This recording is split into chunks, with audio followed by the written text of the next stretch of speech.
Akashvani presents Morning News.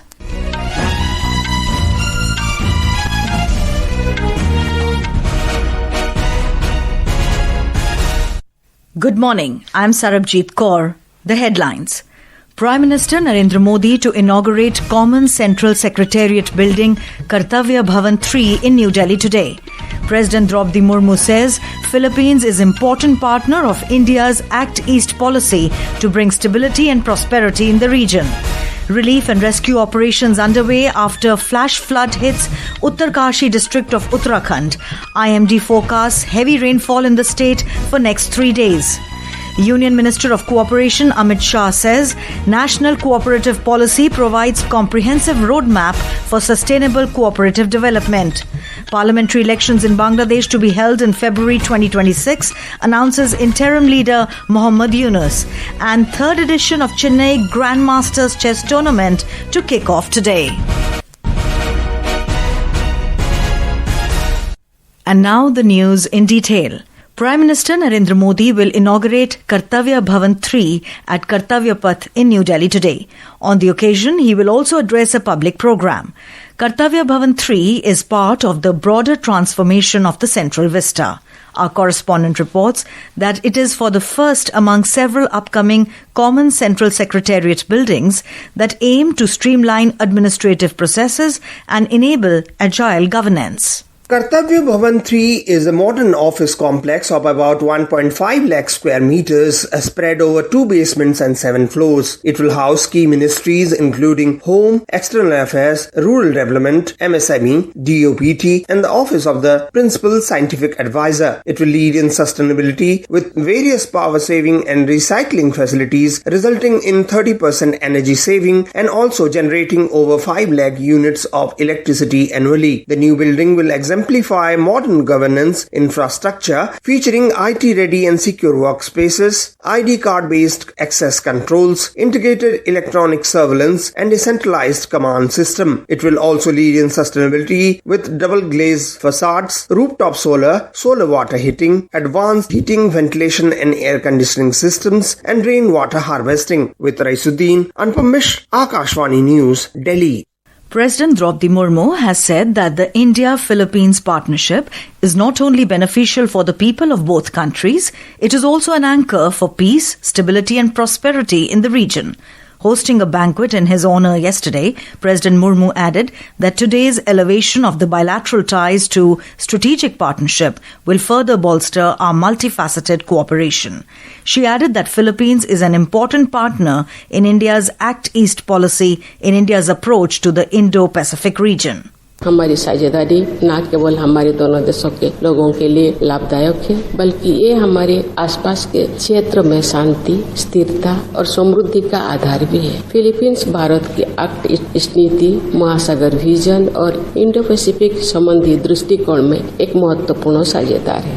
President Droupadi Murmu emphasized that the elevation of the bilateral ties to strategic partnership will further bolster multifaceted cooperation between India and the Philippines. Philippines के बीच सदियों से चले आ रहे सांस्कृतिक और व्यावसायिक आदान प्रदान से बने लोगों के बीच संबंध हमारी मित्रता और सहयोग को एक मजबूत आधार प्रदान करते हैं। वीजा व्यवस्था में और अधिक सुगमता और बेहतर एयर कनेक्टिविटी के साथ मुझे विश्वास है हमारे लोग और व्यवसाय भी करीब लाए।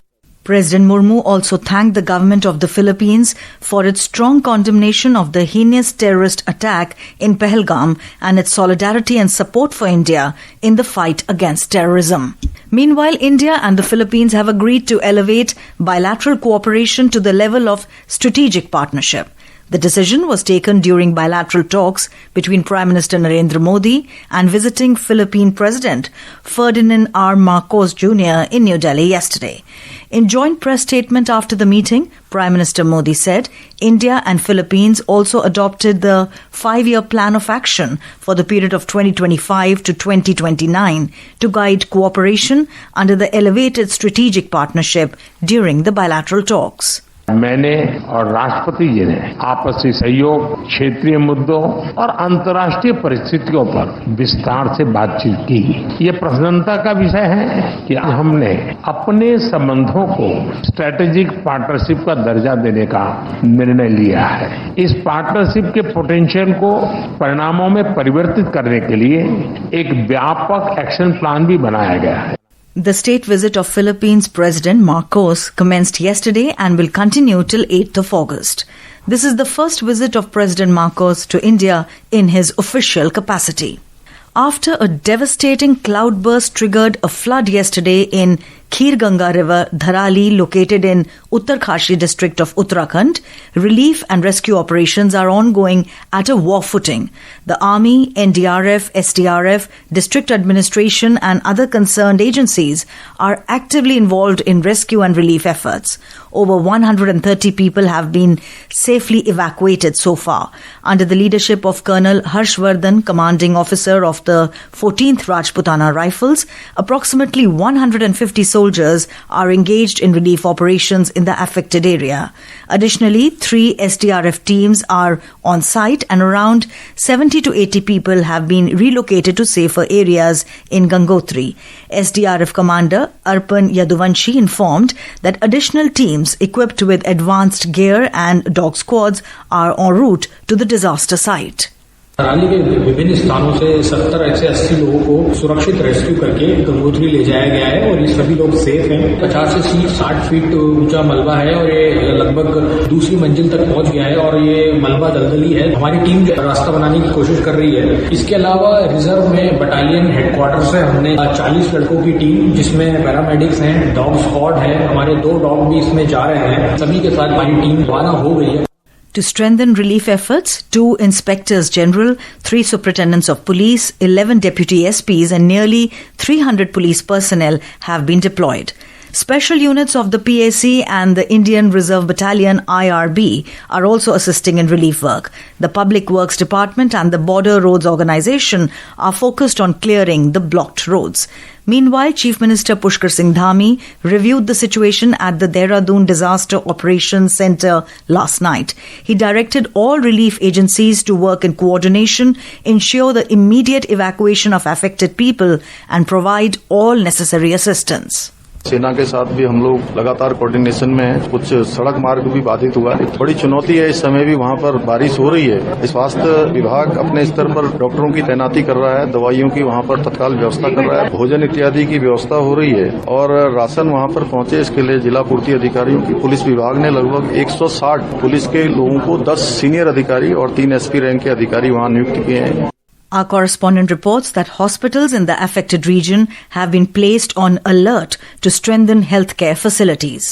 Following the directives from the Health Secretary Dr. R. Rajesh Kumar, 3 teams of specialist doctors have been dispatched to Uttarkashi. Additional beds have been reserved at Harshil and Batwari PHC, District Hospital Uttarkashi, AIMS Rishikesh and Doon Hospital. Ambulance services have been placed on high alert and all doctors' leaves have been cancelled with immediate effect. To expedite relief efforts, Mi-17 and Chinook helicopters from the Army along with helicopters from Okada have been requested. Aerial supports will commence once weather conditions improve. Meanwhile, rainfall continues across various parts of the state for 3rd consecutive day. The Met Department has issued orange and yellow alert for heavy rains in different regions. In Rudraprayag, the Kedarnath Yatra has been temporarily halted for safety reasons. Sakshi Singh, Akashvani News, Dehradun. The India Meteorological Department, IMD, has forecast heavy rainfall over Uttarakhand during the next 3 days. The heavy rainfall conditions will also prevail over Himachal Pradesh, Jammu and Kashmir, Haryana and West Uttar Pradesh today. The weather agency has predicted heavy rainfall over parts of Kerala, Lakshadweep, Tamil Nadu, Kerala, Karnataka, coastal Andhra Pradesh and Rayalaseema till Friday. This is Akashvani giving you the news. For quick news updates round the clock, follow us on our X handle at AIR News Alerts. And for details of stories and more, log on to our website www.newsonair.gov.in and download News on AIR app. Welcome back. You're listening to the Morning News. Union Minister of Cooperation Amit Shah has said that under the leadership of Prime Minister Narendra Modi, the Ministry of Cooperation is committed to transforming cooperatives into vibrant and successful business units. He said this while chairing the second meeting of the Consultative Committee of his ministry on the initiatives to strengthen the cooperative sector in New Delhi yesterday. Union Minister of Cooperation said that the National Cooperative Policy 2025 provides a comprehensive roadmap for sustainable cooperative development in the country. RBI Governor Sanjay Malhotra will announce the resolution of the Monetary Policy Committee at 10 this morning. Considering that the RBI has reduced the repo rate by 100 basis points in 3 tranches since February, some experts expect a status quo today, while few others are hopeful of a 25 basis points cut. Meanwhile, with retail inflation trending below 4% since February this year, some experts believe that the RBI would wait for more macro data before changing the existing repo rate. In Bangladesh, Chief Advisor of the interim government, Professor Muhammad Yunus, has said that the next parliamentary elections will be held in February 2026. He said that on behalf of the interim government, he will send a letter to the Chief Election Commissioner asking the Election Commission to arrange the national elections in February 2026 before the next Ramadan.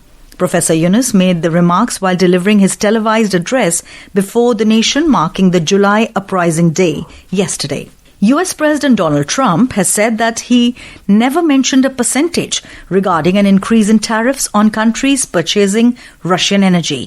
He made this remark during a press conference at the White House yesterday. When asked about imposing a 100% tariff on countries buying Russian energy, Mr. Trump said he has never said a percentage, but he will be doing quite a bit of that. He added that they are meeting with Russia today and are looking forward to see what happens. Well, I never said a percentage, but we'll be doing quite a bit of that. We'll see what happens over the next fairly short period of time, but we'll see what happens. Yep, we have a meeting with Russia. We're going to see what happens. We'll make that determination. World is observing the 80th anniversary of the first use of a nuclear weapon as Hiroshima Day today. On this day in 1945, United States dropped the first atomic bomb, codenamed Little Boy, on the Japanese city of Hiroshima. People across Japan are remembering one of the darkest days in the country's history. About 55,000 people attended this year's ceremony at the Hiroshima Peace Memorial Park this morning. In chess, the third edition of the Chennai Grand Masters Tournament will kick off in Chennai today. The tournament includes 2 round-robin groups split into 2 sections, the Masters and the Challengers. In Masters Round 1 clashes lined up today, Indian Grand Master Arjun Irigasi is set to face American Awanda Liang, while Vidit Gujarati will be up against the Dutch player Jordan van Foreest. Meanwhile, the Challengers section presents an all-Indian contest featuring 2 women, Harika Dronavalli and Vishali Ramesh Babu, included in the lineup. And now for a look at today's newspapers, it's over to Nina Arakel. Thank you, Sarabjit. Most newspapers today open with the devastation caused due to nature's fury. Deadly flash flood flattens village near Gangotri. 4 dead, 50 plus missing. More than 3 dozen buildings gone in 20 seconds is the lead story in the Times of India. The other story that hogs the limelight today is that of hike in tariffs will substantially increase India tariffs. Trump warns, notes the Hindustan Times. India and Philippines elevate ties to strategic partnership. PM Modi calls for enhancing defence maritime cooperation between India and Philippines, says the statesman. In Supreme Court, Centre rejects any move to lower age of consent. And finally, once a lifeline for college students in Delhi, use special buses back for DU students, complete with music and nostalgia, informs the Pioneer. And with that, it's back to you, Sarabjit. Thank you, Nina. And now, before we end the bulletin, the headlines once again. Prime Minister Narendra Modi to inaugurate Common Central Secretariat building, Kartavya Bhavan-3 in New Delhi today. President Droupadi Murmu says Philippines is important partner of India's Act East policy to bring stability and prosperity in the region. Relief and rescue operations underway after flash flood hits Uttarkashi district of Uttarakhand. Union Minister of Cooperation Amit Shah says National Cooperative Policy provides comprehensive roadmap for sustainable cooperative development. Parliamentary elections in Bangladesh to be held in February 2026, announces interim leader Muhammad Yunus, and third edition of Chennai Grand Masters Chess tournament to kick off today.